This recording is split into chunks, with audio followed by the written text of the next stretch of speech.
I get to introduce someone who is a bit of a wunderkind around here. Stanford Thompson, in 2010, founded Play on Philly, of which he is currently executive director, and he has secured over $9 million in funding for that organization. He's a TED Fellow and recently gave a TED Talk in Vancouver. I believe it's available on YouTube. Stanford grew up in Atlanta, one of 7 children, and has spent a lot of time on this campus, on this stage, and on the bigger stage in Symphony Hall through the Talent Development Program and the Atlanta Symphony Youth Orchestra. He began playing trumpet at age 8 and never really looked back. After implementing several successful entrepreneurial ventures as a child, he grew inspired to combine his musical talents and interest in business to build various social projects. Stanford has degrees from the Curtis Institute of Music and the New England Conservatory's Abu Fellows Program. Giving back to organizations with music at the core of their mission is important to Stanford. He currently serves on the boards of the Curtis Institute, Interlochen Center for the Arts, Philadelphia chapter of the American Composers Forum, El-Sistema, USA, and the Philadelphia Wind Symphony. As a trained professional trumpeter, Mr. Thompson has performed with the Seoul Philharmonic Orchestra, Curtis Symphony Orchestra, Lancaster Symphony Orchestra, Symphony in C, and recorded on the Undine label with Christoph Essenbach. He also appeared as a soloist with the Atlanta Symphony Orchestra, Ocean City Pops Orchestra, the North Springs Philharmonic. He leads residencies with Philos Brass in Pennsylvania and Georgia, which performed recitals and outreach presentations, presented master classes, and conducted clinics. In the jazz idiom, he has performed for the Berks Jazz Festival, on the Washington College Concert Series, and presented for the opening gala of the Philadelphia Orchestra with the Rittenhouse Jazz Quartet. Stanford is passionate about how music has the power to influence the outcome of a young person's life, and he believes orchestras offer lessons in leadership, innovation, and diversity and inclusion. Stanford has a lot to say about music education, so I'm going to let him get started. Ladies and gentlemen, please welcome Stanford Thompson.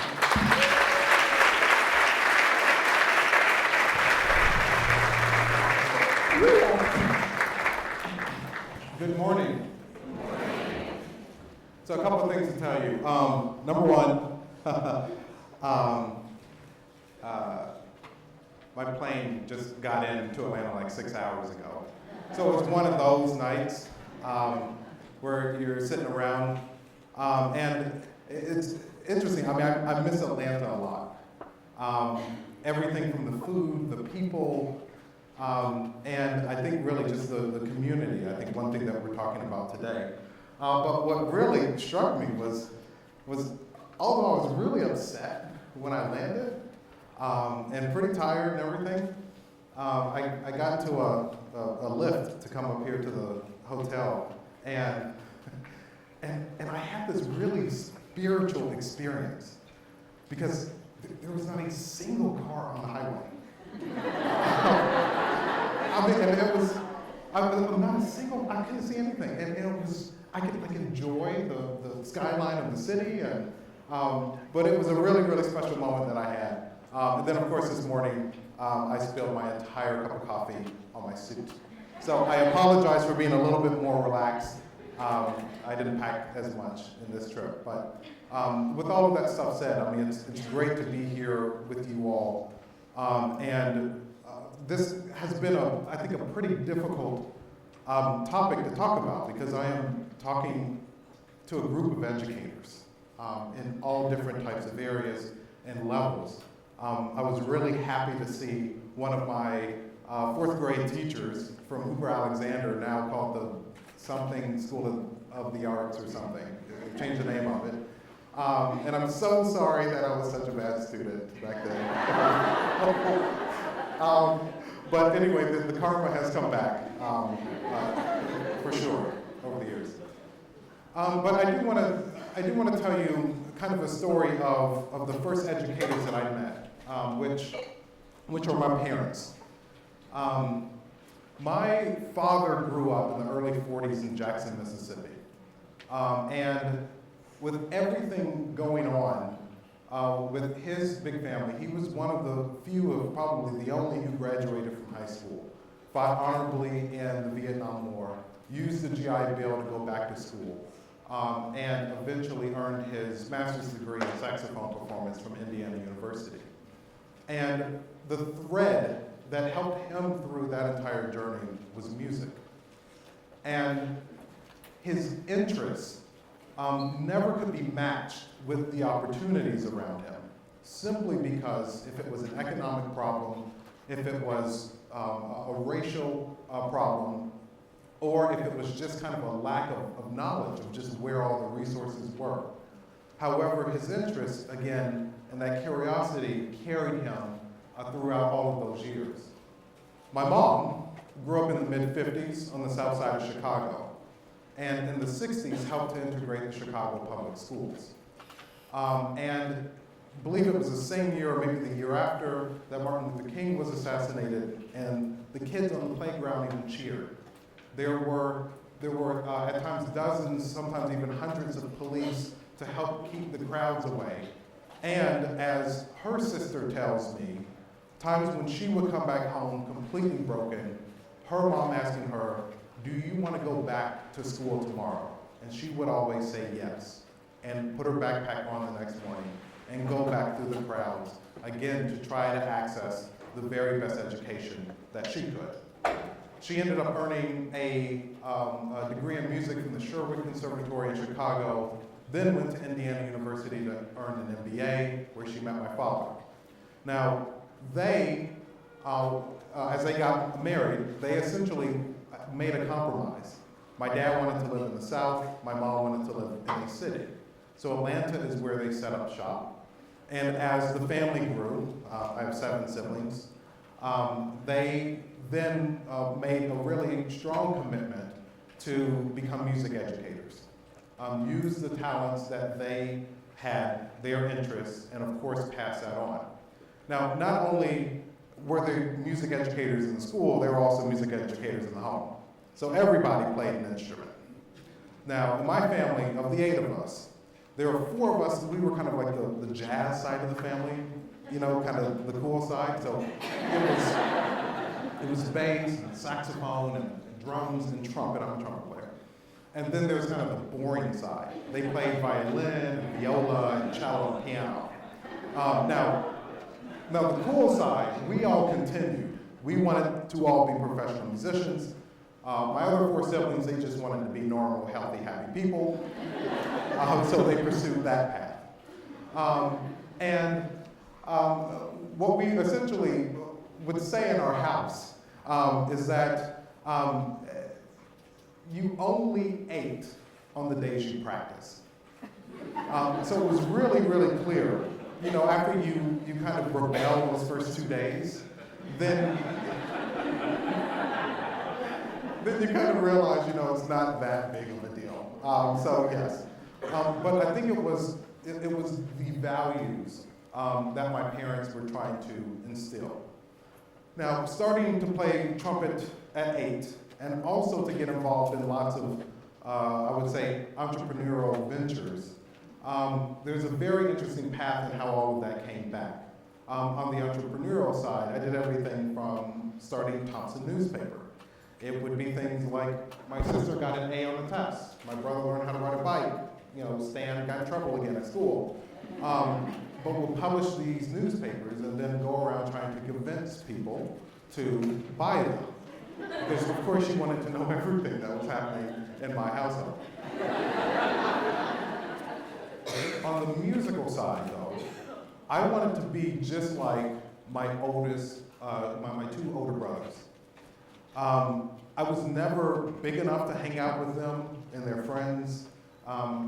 You know, I was never old enough to see the movie they wanted to see or go bowling or things like that. But I could play music with them. And as long as I could keep my head above water, then they would hang out with me. The other thing that was happening was that my mom was helping to conduct the DeKalb Youth Symphony. And during marching band season, they would usually never have any brass players or percussion players. So she arranged for me to go in the 5th grade, to go in and participate in the orchestra. But she had to sit next to me and essentially help me count all of the rests and all the rhythms so that hopefully I wouldn't mess up too much. And after about that year, I found out that this was a community that I really loved participating in. It was, we were becoming friends. There were, in many ways, 15 different instruments. We're all playing at the same time. And although, at being a trumpet player, I could play louder than the entire group, I mean, my responsibility really was to work with the other musicians and to blend so we could best communicate the musical ideas of the composer. So here I was in this ensemble thinking, what did I get myself into? But isn't this so cool? I was also exposed to a lot of music that I wasn't hearing with my friends at school.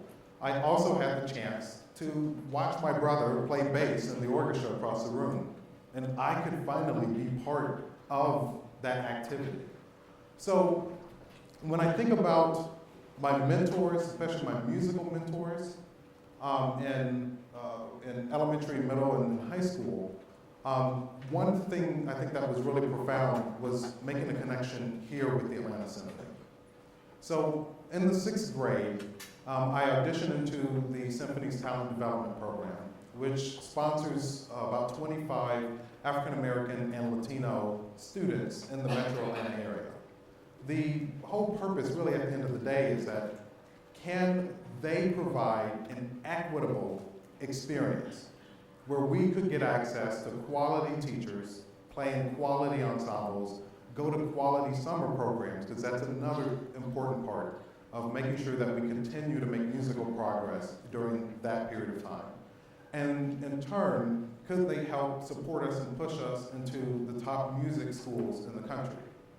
So my connection was probably, I think, in the 6th or 7th grade. The orchestra was playing Mussorgsky's Pictures at an exhibition. It opens with a trumpet solo, only the trumpet, and I didn't even know it, but all of a sudden the trumpet is playing this melody, the rest of the brass come in and join, and then the entire orchestra, and I thought that was pretty exciting. And from that moment, I actually started staying awake in orchestra concerts. But I made this connection of saying, wow, this instrument in many ways can be extremely powerful, it can be a leader, but it also can play some of the sweetest melodies and blend it in an orchestra, but also play jazz and all types of music. So from that point, I just knew that I wanted to be a professional musician. I sat in the audience here at the hall and started to visualize myself one day being in the back row of an orchestra like the Atlanta Symphony and being able to inspire people from there. So I started practicing a lot.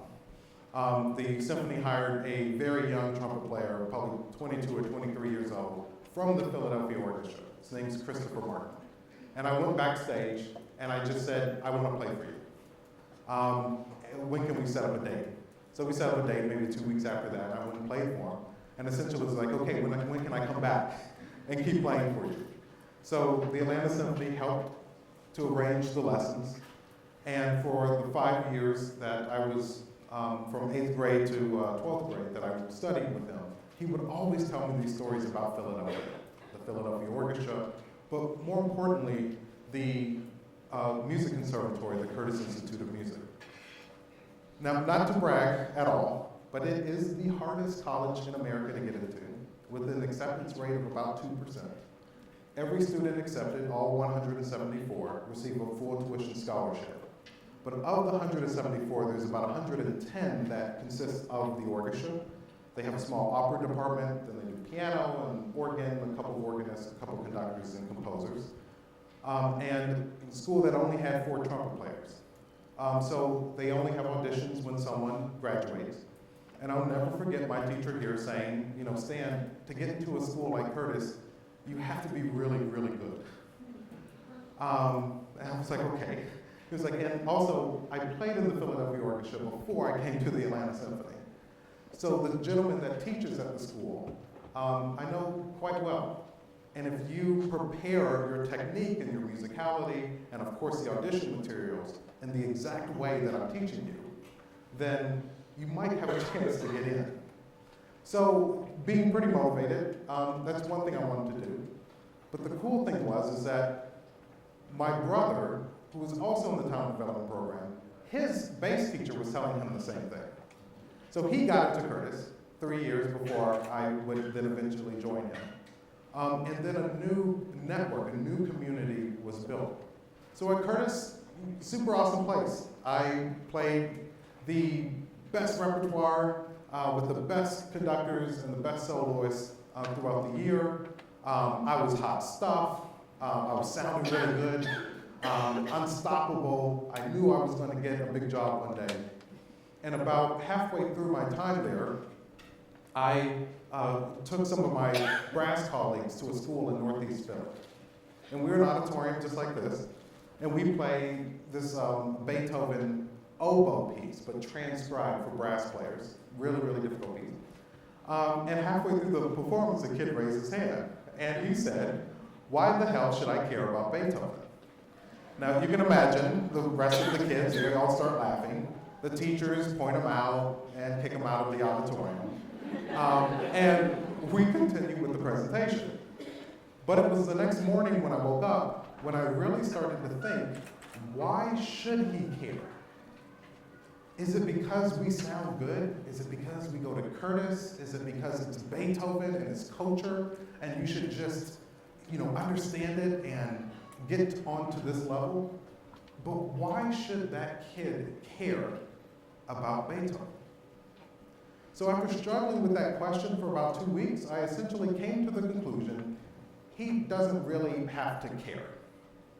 I had essentially learned as an artist that if I locked myself in a practice room and got really, really good, there would be a handful of people that would put up a lot of money so that we could then present orchestral music to an even smaller group of people in a much wider community. And within that community, it's kind of like looking at your Facebook news feed. Everything is so loud. Like everybody's like, oh, look at what happened in this orchestra, that one, or this person got a job. And then you realize like the normal everyday person doesn't have a single person on their Facebook news feed that's in my community. So by looking at all of that stuff, I started to really question myself. I started to get disconnected with what brought me to music in the first place. Everything that my parents had taught me and that they indirectly taught me through learning music. So one of the hardest things that I had to do was sit down with my mom when I was graduating from school to essentially tell her that I was going to kind of switch paths a little bit. I always wanted to be that first trumpet player in a big orchestra. And essentially, I was not really sure exactly how she would take this after all of sitting in traffic to take me to all of my lessons, all of the orchestra rehearsals. But what happened in my last semester was that a gentleman named Dr. Jose Antonio Abreu, who founded the social development and music education program of Venezuela, which is called El-Sistema, he won the TED Prize. That was 2009.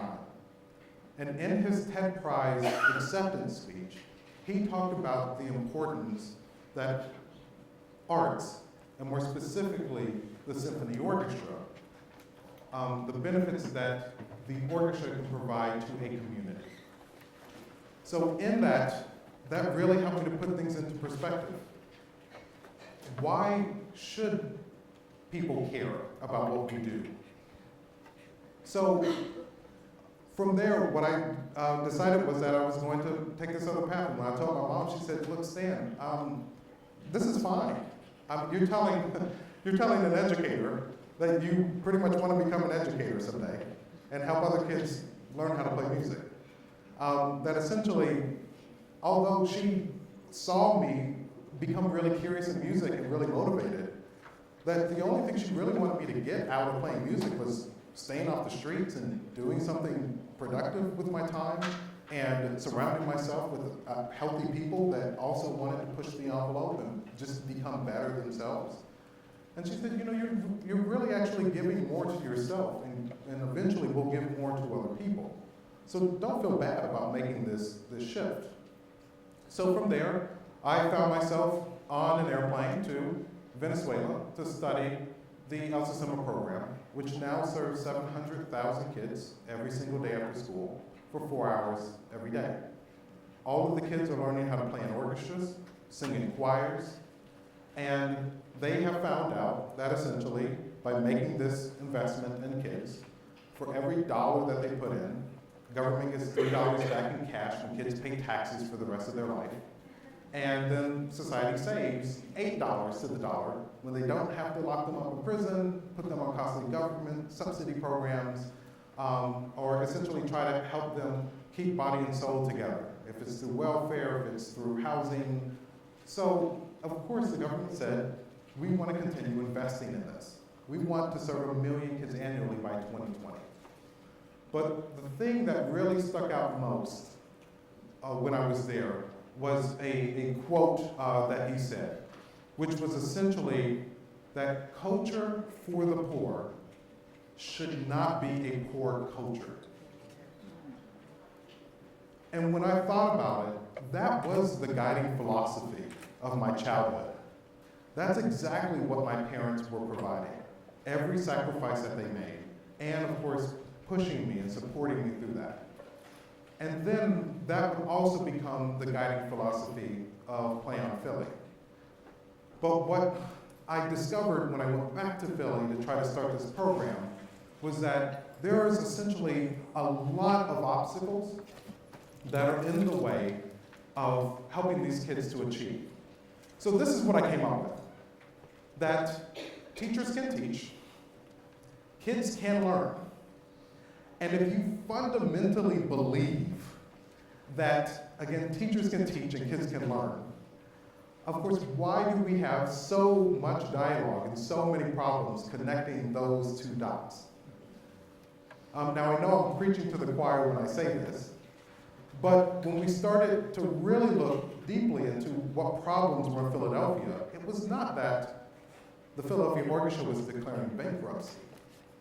It wasn't that the arts and culture sector is being consumed less and less by everyday people. And the problem was not that schools did not have enough arts programs. That wasn't the problem when we asked people in Philadelphia what was going on. Their number one issue that they were concerned about was education. The connection that I just described between the teacher and the student. And then, of course, they worry about jobs, they worry about infrastructure in the city. So when we started to really unpack what was going on in education, it wasn't that teachers couldn't teach, and it wasn't that kids couldn't learn, but there were just a bunch of obstacles in the way of the kid of being able to really access what the teachers were bringing to the table in the first place. So I'll talk about a couple of them. Stress. You all experience this with your students all the time. But I know, especially in Philadelphia, the amount, we have 2/3 of our kids that essentially are living in poverty. So the day-to-day stress that they are bringing to the table every time they come in the classroom really just stops them from learning. I'll put it into a different perspective. Let's imagine you're in the woods and you come across a bear. Your body will produce a stress hormone, either a long-term one or a short-term one. Now, the short-term one is essentially what we call adrenaline. It puts blood in your legs and you run away from the bear, right? The long-term stress hormone is called cortisol. And that essentially turns off the reasoning in your head that will say something like, if I try to fight this bear, I'll probably lose. But if that part of your brain is turned off, then of course you're going to try to fight the bear. Good luck. Now, what happens though, in talking about our kids, what happens when that bear is, dad is not around, mom is working 2 or 3 jobs, you have to take care of your little sister. On a regular basis, you are exposed to violence in your community, maybe even in the home. And then of course, every other message and the issues that your community, your neighborhood is facing. that those then compound the problem. So then you put a kid in the classroom, and you're essentially, of course, trying to tell this kid, like, let me teach you math, and let me teach you science, and even let me teach you music, and think that all of a sudden that connection is just going to be there. I mean, I break up with somebody, and I don't want to do anything for 2 weeks. And then what these kids have to face, of course, they're coming into a classroom and not necessarily connecting with what's going on. I also think about even sometimes the lack of parental support. What happens when parents are absent? They're working too much, for example. And this is not just a rich, poor, or even a white, black thing. But what happens when that level of support is not there to help our kids make the transitions throughout their life? Then I think about things like the lack of access to quality early childhood education. What happens when the kid is showing up to kindergarten not even prepared? And then the problems that are compounded over the first couple of years that they're in school. And then also the lack of quality out of school time programs.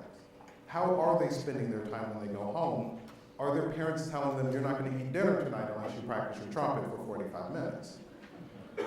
So when we start really looking at all of these obstacles, then we could then kind of say, okay, what are the most compelling problems within our young people? And we started to see things like the achievement gap. We know, of course, what it takes for a kid to come in again being successful. We understand about the problems that exist and that really open up. But how can we really close that gap so those kids can really stay on the level that they should be? And then we look at things like high school dropout. What we know, for example, in the state of Pennsylvania, that our high school graduation rate is about 81%. We, however, know in Philadelphia that that rate is about 49%. But the most alarming number is that 10% of our ninth graders will graduate from college. So then, as we look at those issues, we also know that in Philly, almost 75% of the kids that they're picking up to hang out for a couple of days in the juvenile justice system until they can talk to a judge, 75% of those kids are high school dropouts. So as we start looking at this, it's like, okay, well, what can we actually do to keep these kids engaged? And then the last area is really youth violence. When kids don't know how to control everything that's happening emotionally, mentally, then it comes out in lots of really bad ways. And in Philadelphia, this is one of the biggest problems that we have, growing problems that we have within our youth. The rate of violence that the kids are engaged in. And then once we look at those core issues, then we look at what really happens after that. What does it cost society for a kid that has chronic asthma problems because he or she lives in an environment that causes so much stress that their body no longer functions the way it should? What do we spend on kids in the juvenile justice system, which in Philadelphia is about $29,000 a year? It's so expensive to keep kids even locked up for a week to wait to talk to a judge. What do we spend on locking them up in prison, which is about $37,000? But the biggest number are the government subsidies. And we spend about $43,000 a year keeping body and soul together. That's in the form of housing vouchers, daycare vouchers, medical care, all of these things. So once we looked at this big problem, we really started to ask ourselves, how can we, especially through music, begin to bridge that gap? So one thing within kids is that we started to say executive functioning skills. It's anybody's ability to set a long-term goal and then do everything that you need to do to accomplish that goal. It could take, of course, 4 years to graduate from high school. Well, what work do you need to do every single day, each week, each month, each semester, each year to get to that goal? So as we started looking at executive functioning, it was everything from memory. How do you help kids memorize more information and actually be able to recall it? So when I thought about my time when I was younger, you can't memorize how to multiply every 7-digit number by a 4-digit number, but you can memorize, of course, the steps it takes to solve the problem. But if you can't focus long enough on it, then how, when the teacher asks you to come to the board to complete it, then you look at the board and essentially say, I can't do it. So if you can't do it then, how are you going to recall the information and do it for homework? How are you going to do it on the quiz at the end of the week, the test at the end of the month, or the standardized test in the spring? Another executive functioning skill that we look at is inhibition control. Essentially your ability to bump into somebody in the hallway and you turn around and punch them in the face, or do you just say, I'm sorry, and you continue to walk? And then the last area that we look at a lot is attention. How do you switch from multiplying whole numbers to multiplying fractions? How do you switch from going to math class to science class? How do you even change from going from PE to the library? So as we started looking at this, it was like, okay, we know that music can be a really important driver in this. And after looking at executive functioning, then we started talking about pro-social skills. It's really a kid's ability to, connect and build relationships with others. So there are a lot of unhealthy relationships. So how do we help do that through, again, this mechanism of working in a team? And then the last part is that how do we also get parents re-engaged in their kids' success? So as kids are learning music, how do we help parents feel proud, see that their kids can accomplish something, and then become a partner with us in making those changes? So as we started, putting all of this down on a sheet of paper, then we of course said, okay, great, now we have to implement a program like this. But one of the last pieces was, of course, gaining the trust of the community. And of course, through the relationship buildings, we've been able to see a lot of really, really cool things happen. So what we decided to do is a program every single day after school, 3 hours, 5 days a week. And now serving about 250 kids throughout the city. And how can we look at the issues of equity, especially within music education, move resources around, and build out a program that could, of course, provide some long-term help. So we provide instruments free at cost. We provide the program tuition free. We bring in the teachers. We partner with the schools and the principals. But we start to really align language of how can we help solve some of these really big problems in the classroom.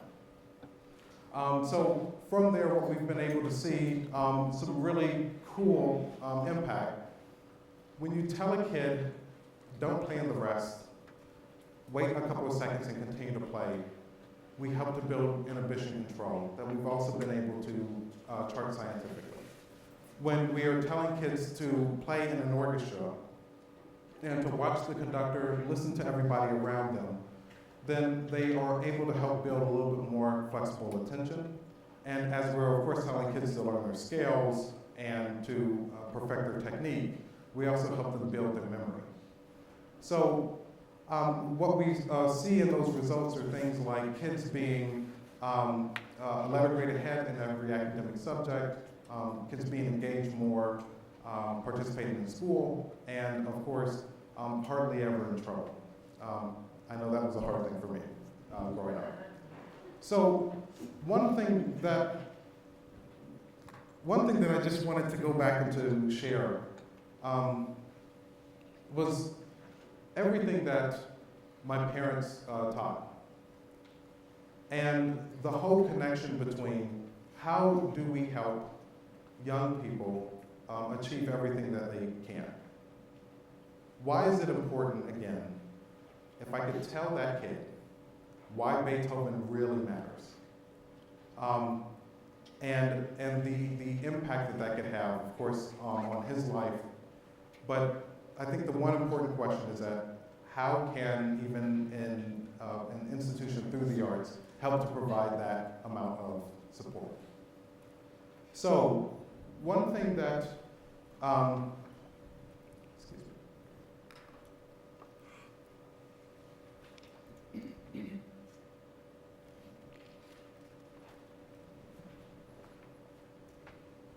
one thing that I do want to challenge my friends here at the Woodruff Art Center is that equity. What do our young people have access to? And when I think of programs like the Talent Development Program and the Atlanta Symphony Youth Orchestra, are we doing everything that we can to provide the experiences that kids really need to thrive later on in life? When I talk with you all, I need your help. I need your help in advocating for arts with us and the importance that that can have in helping to put more kids in your classroom that are ready to learn, able to learn, that really want to connect with the people, with their classmates, with the people around them in all different types of ways. And when I look back at the opportunities afforded through programs like Talent Development, that's exactly what I was able to experience in the community that I was able to build. So one thing that I did want to share with you all is this photo here. These are our students playing in Verizon Hall in Philadelphia. And it's one of the best concert halls in the world. And standing in front of them is the music director of the Berlin Philharmonic, which many will argue is one of the finest ensembles. But Maestro Sir Simon Rattle was one that really believed that these kids could be celebrated in the way that you see in this photo. And when I think back about what Dr. Abreu said about culture for the poor not being a poor culture, I think about all of the resources that it will take, all of the support that it will take to make sure that kids can have an equitable experience.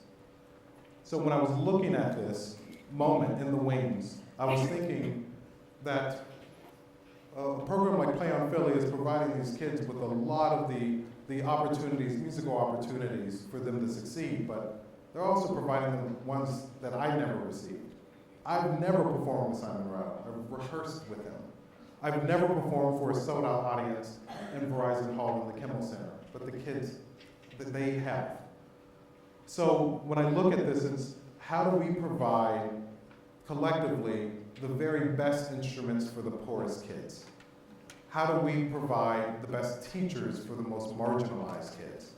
And then, of course, how do we continue to provide the very best musical opportunities for the most vulnerable of them?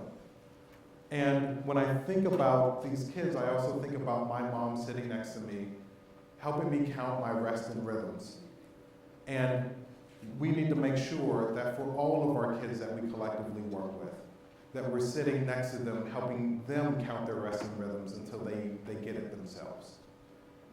This is a charge that I do want to make for the Woodruff Center to do more, to provide more kids the opportunities that I have, to share more of these resources and make sure that our schools in Atlanta can have a much more equitable arts experience. And it's a responsibility of everyone, because I believe that by doing so, we can certainly make your jobs as educators, I think, much more rich and fulfilling. And of course, continue to support the hard work that you are doing. So I do want to thank my mom, who is actually here. Mom, can you stand up? She makes it when I do this.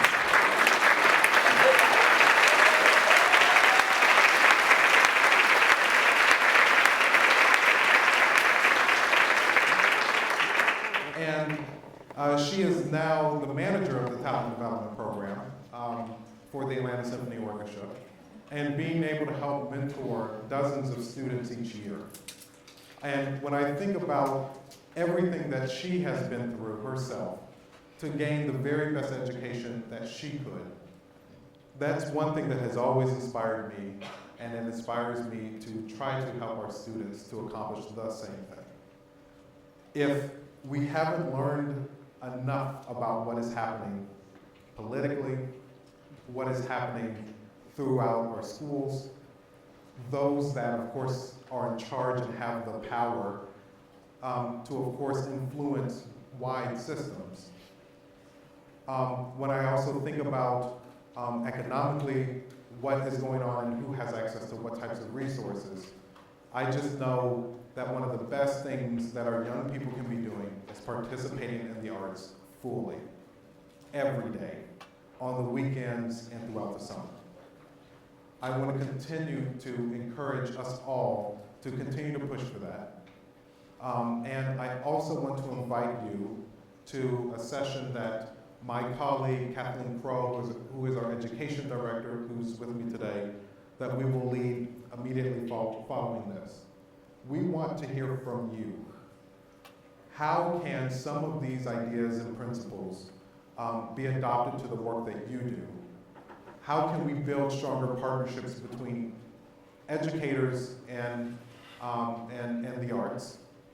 And then lastly, what types of resources from places like the Woodruff Art Center and others could be leveraged to help, again, with that relationship that we want to build? So that's a conversation that we will have immediately following this. I know there are other sessions going on. And then lastly, I do want to thank the Atlanta Symphony Orchestra for providing not only me, but dozens and hundreds and thousands of other kids with that inspiration. I also want to thank the Woodruff Art Center for having me here, and of course, all of you that are with me this morning. Thank you.